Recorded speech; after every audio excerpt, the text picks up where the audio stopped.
Welcome to Colliers Pittsburgh Science Spotlight for our third quarter newsletter. I'm with Evan Facher, who is the Vice Chancellor for Innovation and Entrepreneurship and Director of Innovation of the Innovation Institute with the University of Pittsburgh. Evan, I really appreciate your time today and the insight that you're going to provide into life sciences in our region. And more importantly, really appreciate the commitment that you've made to the University of Pittsburgh and our region at large. Before we get started, did you want to say a few words about your role at Pitt and your background? Sure. I appreciate that, Ed. I appreciate the opportunity to talk with you today about some of the exciting things that we're doing and then just the region in general, because there's certainly a lot of positive momentum that we see. So I've been here at Pitt about seven and a half years now, working all of the time I've been here. It's been in this organization. Prior to that, I spent 15 years in the life sciences industry, half of that time in small biotech companies and half of that time in large pharmaceutical companies. So I've been fortunate enough to see everything from early stage business development partnerships and fundraising through large scale public company acquisitions. And I've run businesses or business units and had the good fortune of getting products launched out to market from a global perspective. So we're trying to bring a lot of that flavor into the university, which is really why I came to Pitt not too long ago at this point. Right. That's great. Yeah, we appreciate that. And in terms of University of Pittsburgh and your role there, what are ways that the university and perhaps the region, what ways are we enticing life sciences companies into our region, and what can we do to retain them once they're here? So I think the foundation of a lot of that is based on the sheer amount of innovation that's happening in this area. So when you look at the area of Oakland where we're located, it's where CMU is located, it's where UPMC is located. It's basically a 1.7 square mile area.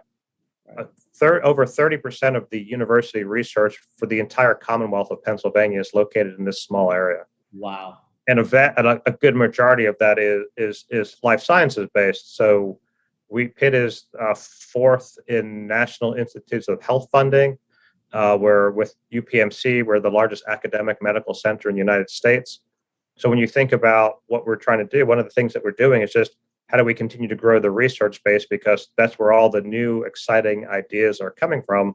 And that's one of the, kind of when we look at growth of regions, it's kind of the table stakes that you need to be able to have those early stage opportunities and those ideas that get those companies, those larger companies and smaller companies excited about locating to where we are. I think we've seen a good example of that in the autonomous driving, vehicle driving segment, the AI segment, the robotics segment, where 20, 30 years ago, we were starting in that space. And now you have large companies lining up and down the strip to focus in those areas. And it's a matter of how do we duplicate that in the life sciences side. And the basis of it is just having more unique, exciting ideas than most other regions have access to.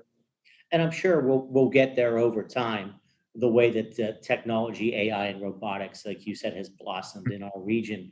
Along those lines, what do you think the best attributes are for the Pittsburgh region currently? It may be drawing some of those companies into our region now. Currently. So I think what we've historically had was certainly the great research on the laboratory side and the clinical research.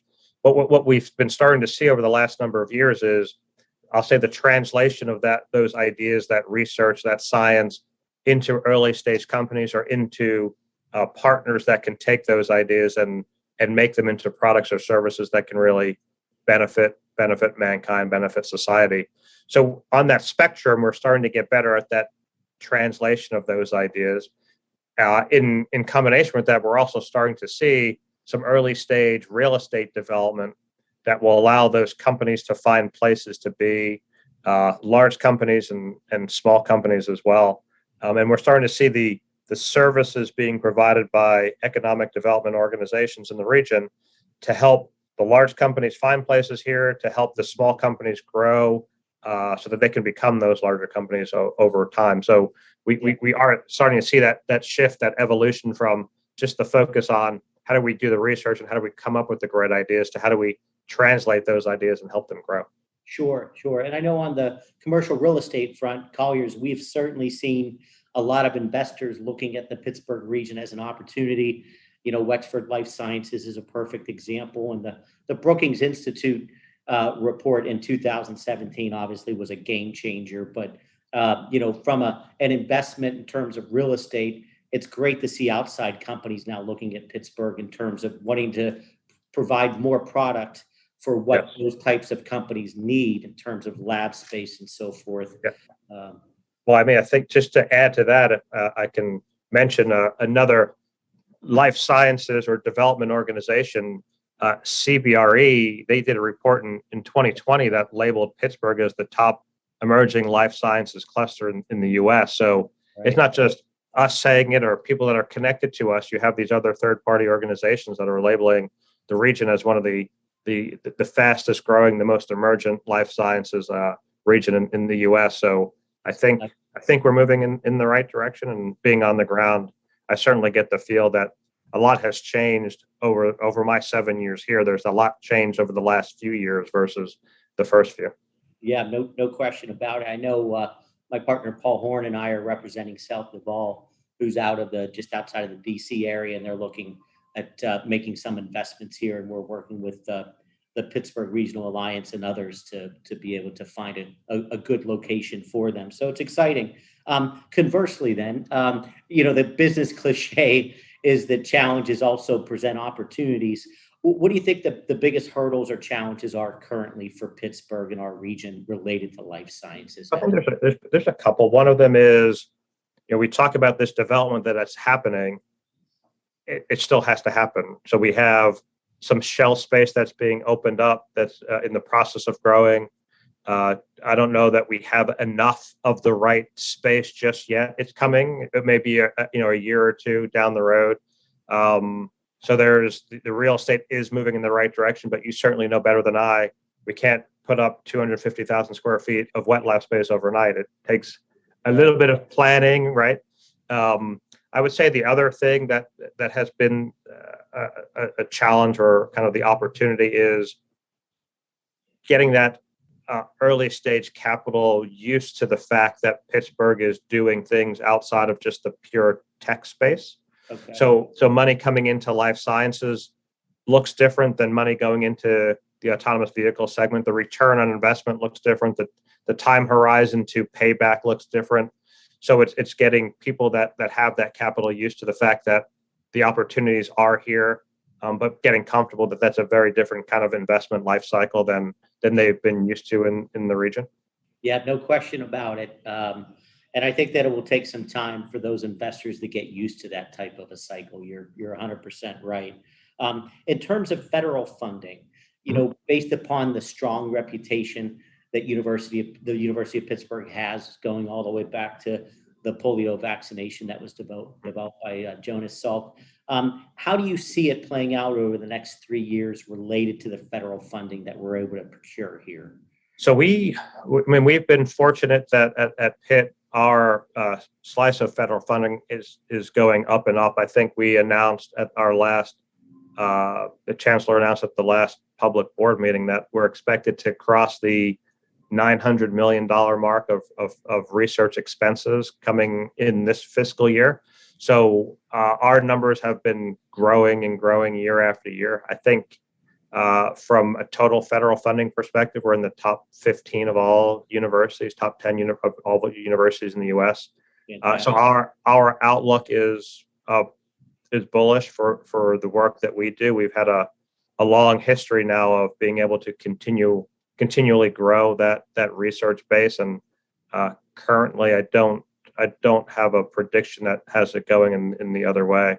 I mean, $900 million is a decent amount of money to do a lot of really exciting world-changing research.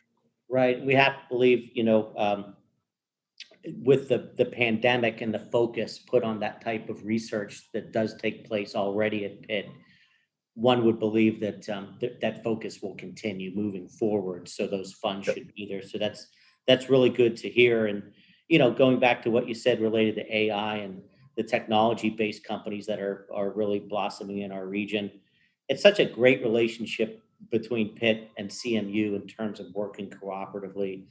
And I really believe that that's unique to our region. So it's not so much a question as it is a statement, and that really does, don't you believe, bode well for our region moving forward? Yes, I think one of the most unique things that I've seen here is this spirit of collaboration. So certainly Pitt and CMU, for those of you that aren't in the region, the campuses are basically connected. You can walk from one to the other. That's how close we are.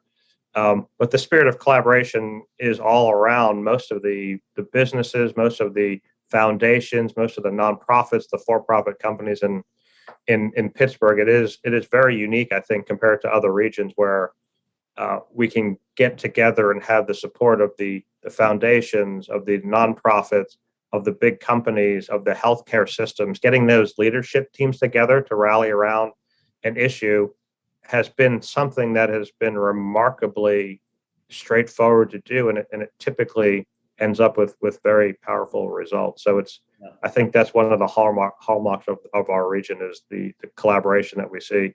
Again, we started this off by talking about between Pitt and CMU, and that it really extends to folks outside of the academic landscape as well.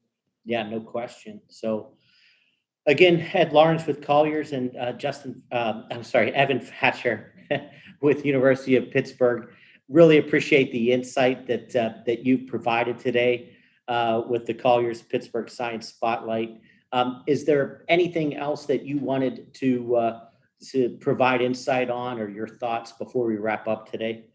I think it's really just for people to keep an eye on the region as we continue to develop and grow. At Pitt, the number of new inventions that flow through my office is we're getting at least one new invention a day. So we average 360 plus inventions a year. Every day I wake up, come into the office, now that we're coming back into the office finally.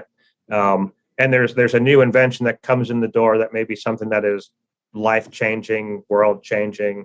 And we're excited about taking more of those opportunities in our region, growing them so they can have those intended societal benefits. So as we continue to do all the stuff that we're talking about, it's going to really change the face of the Pittsburgh region and elevate it to a different level. Fantastic. Well, again, really appreciate your time, Evan. It's been a great discussion, and keep up the great work at the University of Pittsburgh. Very, very proud to have your university here in our backyard. You're doing great work. So again, appreciate your time, and you take care and be well. All right. Thanks, Ed. Good speaking with you.